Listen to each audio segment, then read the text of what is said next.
Hello, everybody. It is Robin O'Grady, and I am here with my great friend, James Elliot. Hi. And we are talking about resilience, perseverance, and ownership during really difficult and challenging times in your work life and your personal life.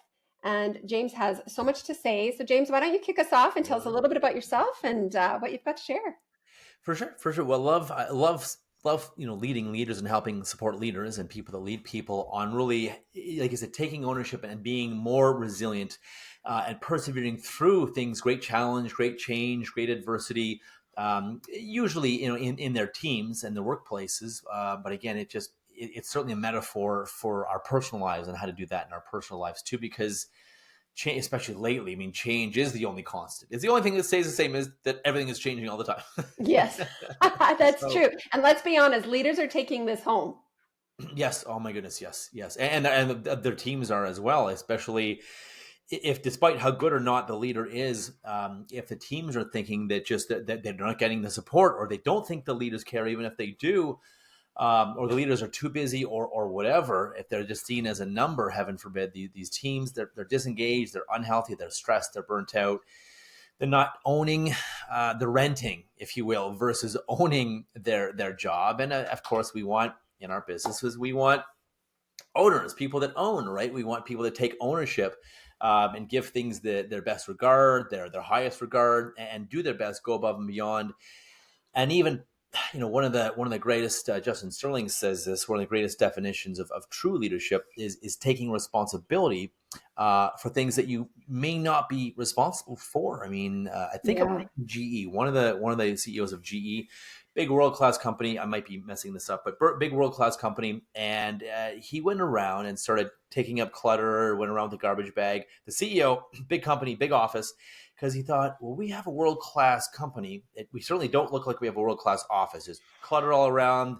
Things are all over the place. He would literally in the morning go around and organizing things. He'd go in early, organizing things, clicking up clutter, trash. He'd throw it out, that kind of thing. Organize people's desks, and people saw him doing this. So like, he's not the what did he get demoted to janitor? But no, it was just he took responsibility for what he wanted in life, and that's a wonderful metaphor that's helped me achieve a number of things and make a big difference in the people, the customers, the teams I engage as well, even my own team. It's really taking that responsibility, even if it's necessarily not seen to be your responsibility, but taking responsibility to make sure it gets done and done the way you want. Yeah. Doesn't mean you have to do it all yourself. I want to be very clear on that. However, Yeah. Yeah. a good leader delegates, a great leader delegates, right? And make sure they empower their team to do it, not just doing it all themselves. But again, taking responsibility, you don't have to pick up the garbage, but just whatever Right. you want, going and making sure that happens, however you do that, versus, well, Well, and stuff I come up. think your team also needs to know that you are willing to. I've always said that as the leader, you should not be giving your team anything to do that you wouldn't do yourself. Right, exactly. Exactly. Yeah. And once in a while, show them you'll do it. Prove it to them. It doesn't have to be big or long. It can be something. But like you said, walk the talk earlier, Robin. We were talking. You said leaders need to walk the talk. Otherwise, they lose the respect, the rapport, the admiration. But when leaders, care about people, and they show they care, they go above and beyond. They don't treat people like numbers, and they make darn sure people know that they're not just a number. They actually care. And Yeah. again, they go take responsibility for what they want. Healthy employees, mind, body, spirit, kind of thing, as well. I think the people start to revere them, and they start to be more engaged. They do better. They're not intentionally being distracted because they don't want to be there on Right. Facebook or apps or whatever it is. They actually want to be engaged. They want to do their best for that leader. And I was there too. I've had several amazing leaders, and some not so amazing. But Yeah. I wanted to go above and beyond and give my best for amazing leaders who walk the talk. They were engaged people. They came out and interacted with people. It wasn't just coming into work and disappearing in their office forever. They come out, interact. One of my managers, Manny, she came out and stirred the pot and get us all riled up, and she'd go back at her office. It was funny. But or Hugh, one of their favorite manager, Hugh would come out and talk to us, hang out with us, and he'd take us to lunch sometimes, or come out and joke around, or whatever. And it was Yeah. just great, that interaction. It's like, okay, we're humans, we're friends here, we're colleagues, we're humans. Versus, I'm the high and mighty, CEO or manager or Oh, director or VP, and hear me roar, and you better not, whatever kind of thing. I love that. Yeah. The best leaders, and those are great examples of how, as a leader, it doesn't have to be a big thing, this ginormous gesture, right? Correct. Something as simple as knowing all their names. Hey, and greeting people, saying hello. Hey, anything you need today? What do you need? What's working? What's not working? To your point, with something small and well, just like any relationship, it's that saying that the little things mean the most, and it Yeah. truly, truly does mean the most. I mean, yes, money's great, rewards are good, but often people have ranked recognition and just having great interpersonal relationships as higher importance than making more money, which is why people stay, or it's also why they leave, even if they're not making as much Yeah. money. They go to a place where they'll be recognized. So if you want people to stick around, recognize. So Yeah. it's good. Take that time. Take that time. I love that. That's so good. If there was sort of aside from recognition, if there was one other thing that leaders need to be doing, what do you think that that one other thing would be? It's a great question, and I think, like you said earlier, recognition, taking responsibility for what they want versus whining and complaining about their team, and walking the talk as well. Talking about leaders really walking the talk earlier, doing Yeah. what they say, saying what they do, and avoid getting that backwards because nothing will drop trust and rapport and create demotivated people who don't trust you, want to actively disengage or whatever or don't listen to you. They'll give you lip service. Oh yeah, we'll do that, and then they either do it their way or they don't do it at all or half-assed or last minute. I think walking your talk is huge, and whatever it is, you claim to be a healthy person or a nice person, and they see you being a jerk or something, and again, the trust rapport just plummets if they see you treating Yeah. people poorly Yeah.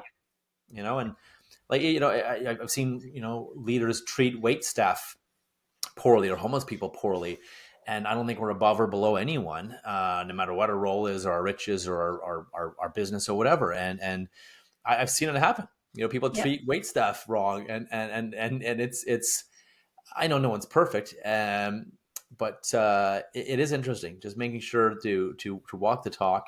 And I mean, I guess if you're a jerk, if you're an ass, own it. But I guess own it. But avoid trying to play the game. Oh, I'm a great person. I'm a nice But person. understand that that's going to affect the culture of your space. Like that is just the way it is. So if you are, you are, but that is going to affect the people Yeah. that work for you.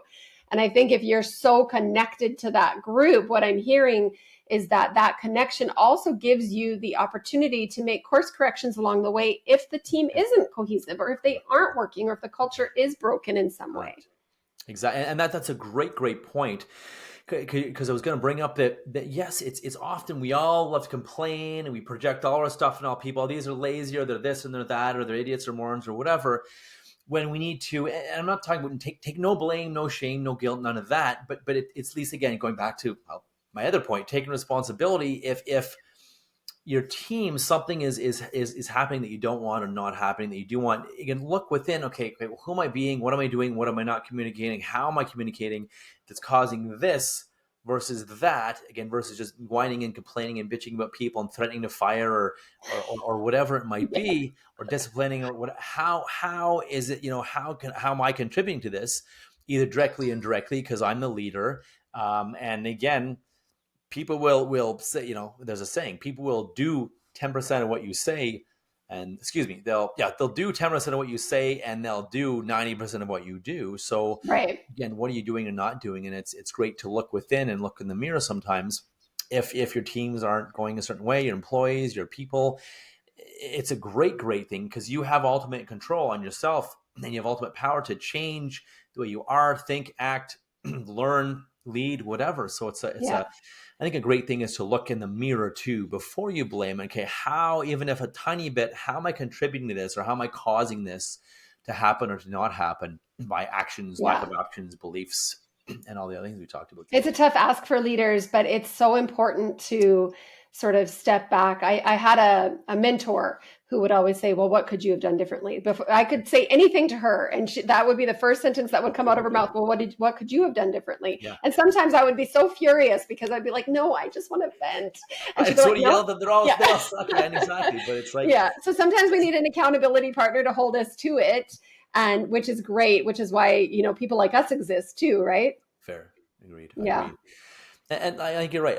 Accountability is a key thing as well. Making sure that just leaders have an accountability partner, whether it's a direct report. Sometimes if Yeah. the direct report will be able to call you on your stuff, or maybe a colleague or a peer or something, having people accountability buddy, excuse me, accountability partners to call you out on your stuff, hold you accountable, and hold up the mirror when we're not seeing that, maybe this is actually more me than Yeah. them, or to your point, what could I have done differently? And yes, it can be piss you off at first, but it's so helpful, because again, we have the power to change ourselves versus you can indirectly affect people. But if people are doing something or not doing something, well, I think it's more powerful to look within instead of saying, hey, do this or don't do that or else. Yeah. Far more powerful to change it yourself. I've seen it many times. And the walk the talk thing is paramount as well. Um, We have more being control than able, we think we do, right? As individuals, we have so much more control over ourselves than we yeah, think we do, true. and we let that external chatter become a little bit too much of our identity. And Yeah, yeah, really, we just have to pull back and say, "There's nobody in control but us. We're the only ones." So, oh, agreed. this is a great conversation. I love it so much. We'll Love it, have to love it. do it again. What do you think? I think absolutely. And if I can, maybe I'll leave one last golden nugget for people, Yes. because I would love to do this again too. But I think the act of reciprocity too is underrated and understated. And yes, sometimes, love it or hate it, you may have to do something for them before they'll go above and beyond for you. It's the law of reciprocity, right? It's a principle Hmm. of influence. Doing something for someone often before they do something for you. It's called giver's Yeah. gain. You gain when you give. And to your point earlier, it can be something small, something little, even making sure someone is okay, or hey, what do you need? If they're new here, hey, making sure that even if it's not, you're not your direct report, hey, understand you're new here, you've been here a month or a week or 3 months or whatever, or a year. Are you getting enough? What do you need? What is not happening? What are you not getting from leadership? I think that something like that, any kind of act of generosity or service, um, can go a long way. I mean, my first few days at one of my jobs, Hugh, again, one of my best managers ever, he took me. He's like, "Let's go to lunch. My treat. I'll take you to lunch, Yeah. and hang out with you, and let's get to know you." That was. I'm like, "Oh my gosh!" Someone took me out for. I think one of the first times a manager took me out for lunch was Yeah. him. I'm like, It's this is huge. awesome. We had a good chat, got to know each other, conversations as well. And you're darn right. I wanted to give my best for him at the end of it. Absolutely. Yeah. Absolutely. Absolutely. Yeah.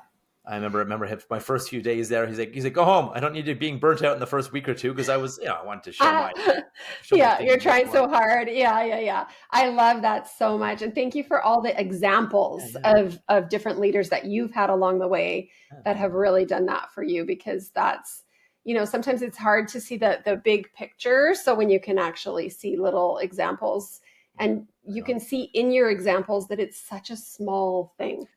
Exactly. People are like, oh, I don't have the time or the energy, but it doesn't have to be much. Right? I don't have the Yeah. budget. It can be something small. It doesn't have to cost anything, or the time can be just so. And to be creative, I guess, and that's where you and I come in too, and I help them figure out how to do this. What can we do? So if people Yeah. want to, if some leaders want to reach out and want to learn more about how to lead teams, or I'll come in and talk to your teams, feel free. Either Yes. Tell us where, though. Tell us where. Yeah, Where for can we sure. If find you're a you? small business, Limitless hyphen entrepreneurs, probably a better one. If you're more of a bigger business, unleashyourpower.com is probably a better one as well. You'll find tips for both on my YouTube channel, Facebook, LinkedIn, and I'm James R for Robert Elliot, with one T, Scottish Elliot. James R. Elliot. I could have been a pirate. R. But on LinkedIn, Facebook, feel free to reach out. Again, YouTube as well. And otherwise, unleashyourpower.com. And would love to support, love to show you how I can support and help you really, really make sure your team's engaged, and help them be resilient and persevere during times that are, crazy and crazy growth, or crazy, not the opposite of growth, I guess, for failure, big times of change, perseverance, whatever it is help them have that perseverance, that resilience, and really be engaged, and give you Awesome. their best. So I it's my love that. pleasure. I Thanks love for having that. me here. Thank you. You're amazing. My We'll pleasure. see you Thank next you. time.